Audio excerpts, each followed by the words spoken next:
हाल ही में संपन्न हुए लोकसभा चुनाव के परिणाम संकेत दे रहे हैं कि दक्षिण भारत की राजनीति एक अलग करवट लेने जा रही है।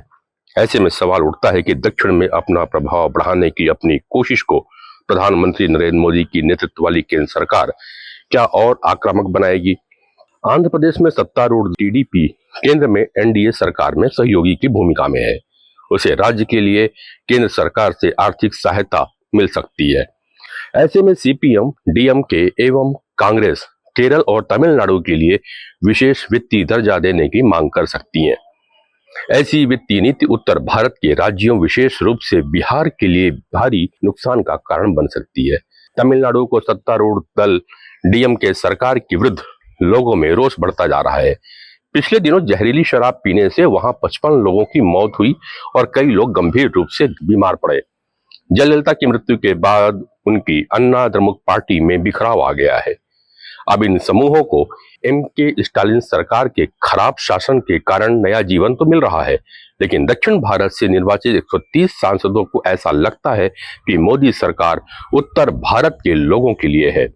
इस नैरेटिव को प्रभावी प्रचार राहुल गांधी और उसके तंत्र द्वारा किया जा रहा है। यह रवैया लोकतंत्र के लिए खतरनाक है।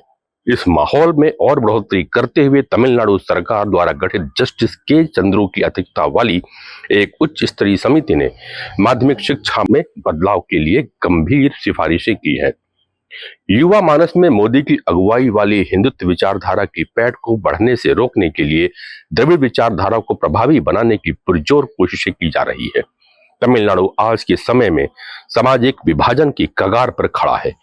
जस्टिस चंद्रू समिति ने हाथ में धागा बांधने पर रोक लगाने का सुझाव दिया है ताकि स्कूलों में जाति की पहचान को मिटाया जा सके। यह भी कहा गया है कि माथे पर कुमकुम चंदन लगा सकते हैं, लेकिन तिलक न लगाया जाए। समिति की एक सिफारिश यह भी है कि छात्रों के बाल लंबे होने चाहिए, जिन्हें जूड़े की तरह बांधा जाए। जस्टिस चंद्रू समिति की रिपोर्ट में ऐसे कई सिफारिशें की गई हैं। इसी बीच सामाजिक कार्यकर्ताओं का कहना है कि समाज को बदलाव की जरूरत है।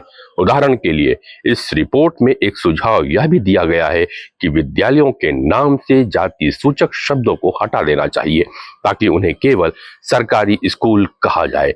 लेकिन यह समझना आवश्यक है कि केवल नाम बदल देने से वास्तविकता में बदलाव नहीं आ सकता। तो 2021 के चुनाव में द्रमुक ने जो चुनावी वादे किए थे, उन्हें सरकारी स्तर पर सफलतापूर्वक लागू किए जाने के कोई संकेत दिखाई नहीं देते। कर्नाटक एवं तमिलनाडु में शासन कर रही कांग्रेस पार्टी को भाजपा ने बुरी तरह पराजित किया। आंध्र प्रदेश के विधानसभा चुनावों में टीडीपी ने 95% सीटों पर जीत हासिल की। भाजपा राज्य में टीडीपी और जन कल्याण सेना के गठबंधन में चुनाव लड़ी। तमिलनाडु में भाजपा अपना वोट शेयर बढ़ाने में सफल रही, लेकिन उसे एक भी लोकसभा सीट नहीं मिल सकी। आंध्र प्रदेश के पूर्व मुख्यमंत्री जगन रेड्डी को लगता है कि टीडीपी राज्य भर में उनकी पार्टी वाईएसआर कांग्रेस के दफ्तरों तथा उनकी निजी आवासों को ढाकर राजनीतिक बदला ले सकती है।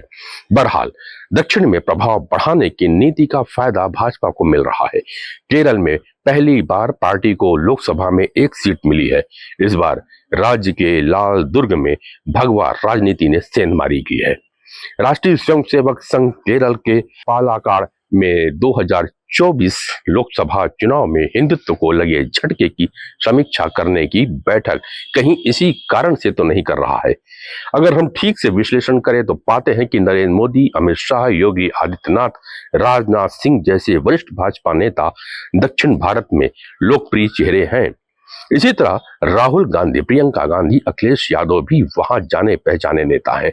यही वजह है कि प्रियंका गांधी ने केरल के वायनाड से चुनाव लड़ने का निर्णय लिया है। इसमें कोई दो राय नहीं है कि वे आसानी से जीत जाएंगी। कर्नाटक सरकार ने राज्य के लिए अलग से झंडे और गान की खुली घोषणा की है। दक्षिण भारत में जो हो रहा है वह गंभीर अध्ययन का विषय है। अगर वर्तमान माहौल में सुधार का प्रयास नहीं किया गया तो वहां अलगाववादी मानसिकता को बढ़ोतरी मिल सकती है। लोकसभा चुनाव प्रचार के दौरान दक्षिण भारतीय नेताओं के भाषणों के विश्लेषण से यह एहसास होता है कि कुछ विदेशी शक्तियां एक अलग दक्षिणी आवाज के पीछे सक्रिय हैं। राष्ट्रीय सुरक्षा एजेंसी को उभरते रुझानों पर नजर रखनी चाहिए और उनका समुचित अध्ययन करना चाहिए, अन्यथा राष्ट्र विरोधी शक्तियों को बढ़ावा मिलेगा।